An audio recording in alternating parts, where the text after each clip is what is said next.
more specifications and why we're getting involved and why we're wanting to do this safety plan. Okay, are you there? Yep, we're all here. Okay, so the reason why we're involved is because, like I already had mentioned previously, we have a referral for concerns of child abuse and neglect. The concerns are that there's concerning marks and injuries to the children. There's concerns for violent behavior in the home. There's concerns for um, possible sexual abuse because of acting out behavior related to like feces smearing.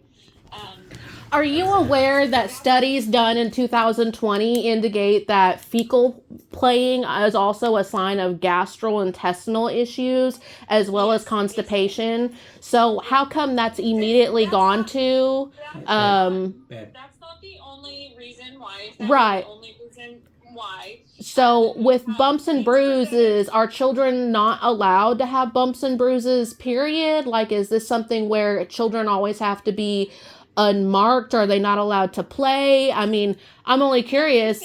They're not allowed to play, but our referral indicates that there's a violent discipline going on in the home, that, you have kids that are being physically disciplined to the point where they're having injuries.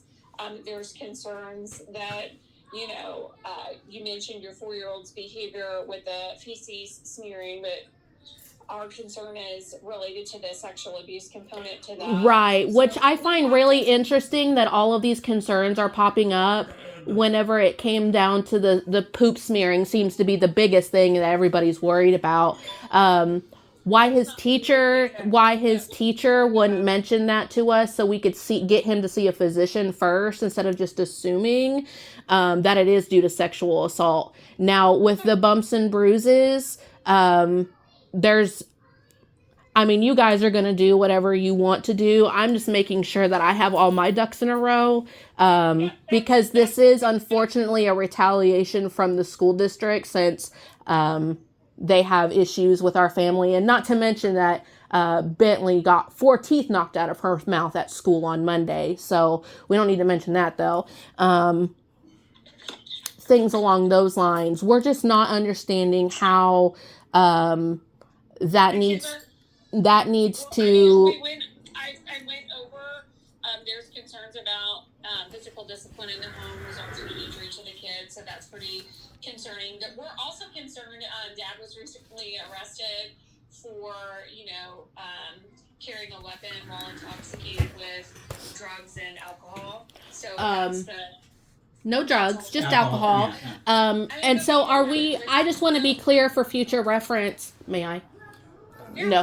Okay. I just wanted to be clear. Are adults not allowed to be adults when their children aren't present?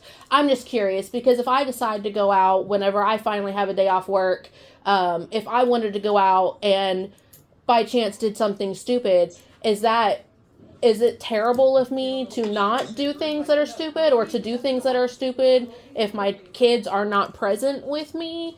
I'm just wondering where the line is where adults get to be adults when their children are not with them. And if that means that if an adult can't be an adult ever because they have children, even if the children are not present, I want to make sure I have my bases covered for any future plans I could possibly ever want. The judge didn't even say we're taking Our role is for child abuse and neglect, and that's what we're going to stick to. So, we're at this point